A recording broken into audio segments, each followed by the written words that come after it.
another Marvel film. We're talking about Morbius, right? M-rated, 104 minutes, possessing a brilliant mind, a rare blood disorder has left Michael Morbius, played by Jared Leto, crippled and in agonising pain. And under the watchful eyes of his consulting physician, Emil Nichols, that's quite an interesting name, and I'm just trying to remember the actor that played Emil Nichols. Jared Harris. Jared Harris, thank you very much. Yes, as distinct from Jared Leto. Morbius befriends a new patient who the latter, Jared Harris, as Emil Nichols, nicknames Milo. It's got another name, but he basically the character that Michael Morbius's character nicknames all of those who get help like he does, those alongside him, Milo. I'm not sure why. We never got that explanation, did we? Yeah, it's because the first person that shared that bed was called Milo and he passed away. So anyone that ever has that bed after that, he calls Milo. Thank you. So early on, Morbius helps save young Milo's life when the machine he's attached to fails. And it's after that Dr. Nichols pulls some strings to get Morbius into a prestigious New York school so he can reach his full academic potential. And Morbius goes on to become a leading authority on blood disorders. Surprise, surprise. All the while trying to find a cure for the condition that debilitates him and Milo and so many others. Milo, I'm not sure how he got his money. Do we know how he got his money? But he finances his research, where Morbius works alongside a colleague called Martine Bancroft, played by Adria Arjona. Unbeknownst to her, Morbius has been trying to perfect a highly controversial treatment involving vampire bats. And this is one that combines human DNA with that of these creatures. And when that finally works on mice, Morbius decides to inject the serum into his own veins. Suddenly he turns into this vicious, blood-sucking vampire, no longer afflicted, rather possessing superhuman strength, speed, and something called echolocation. And that's the power to see objects by harnessing the sounds around him. Only problem is the transition lasts but a few hours before he once again has to find a way to satisfy his bloodlust. So he has to learn to control these dangerous impulses. Milo, still in agony, sees for himself what Morbius has been up to, and unlike Morbius, is more than happy to give himself over to the dark side. And you've got a clash of these titans being inevitable because both are capable of wreaking havoc, which they do. Now, I liked the backstory by Matt Zama and Burke Sharpless. I thought the setup was compelling based on the Marvel anti-hero, but I often like the backstories. I was just a little bit more concerned about what followed thereafter, Dave.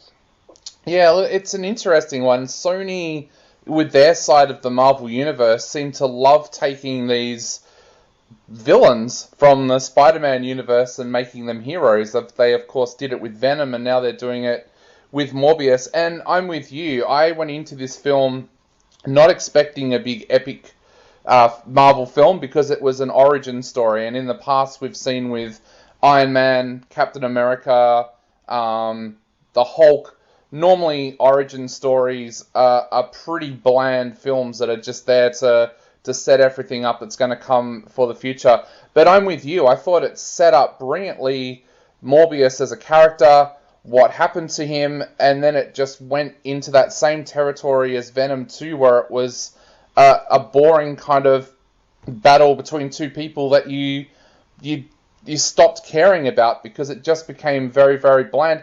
I thought what was interesting was that they didn't go with some of the storylines that have been in the comic books since the 70s, where Morbius has always had this kind of war inside him, where he's a caring person, he wants to care for people, but he has this monster that comes out every now and then, which basically is Dracula, we should just be honest, that comes out and hurts people. They didn't seem to have any of that inner conflict brought into the film that Morbius actually has inside of him, and I thought Jared Leto would have done a magnificent job bringing that to the screen because he is a fine actor when he's given a good script to work with.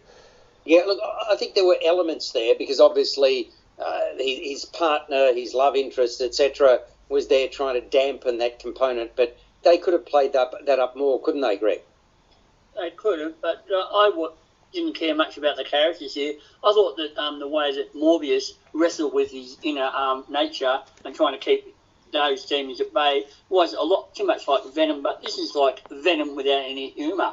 It's a really dark and gloomy looking film too. The director, Daniel Esposito, gives the film a dark aesthetic, aided by deliberately gloomy lighting and cinematography there, that renders some parts of it really hard to see. And the end of it was basically a big smackdown between these two characters that is overdone by special effects and kinetic editing that renders them almost unwatchable. It's nothing we haven't seen before in Marvel heroes. I thought Jared Leto did a good job in his role there, but yeah, and the end thing, over the end credits, you get the usual teaser for a couple of other potential directions for a sequel if they ever get around to it there. But yeah, for me, this was another underwhelming superhero, anti-hero movie. Yeah, I mean, it's fairly predictable, Peter, once it, established the starting point. No real surprises, save for the introduction of a new character pointing, to the sequel that Greg referenced just now as the final credits roll. I agree Jared Leto did a good job channeling both sides of the Morbius character.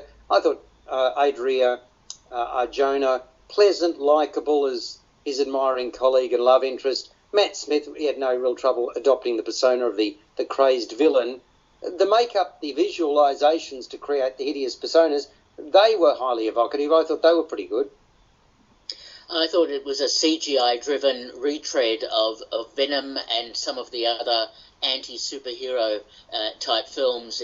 As Greg said quite rightly, it's dark, it's gloomy, it's not particularly involving or interesting, and the whole vampire aspect was treated in a very perfunctory sort of way, I thought, which surprised me because that could have been developed in a more interesting way. The use of CGI is really starting to get out of hand, and I was really disappointed that they spent so much money, I think, on the CGI and on the special effects, and probably about $10 on the script, where they could have done a lot more with the depth of character.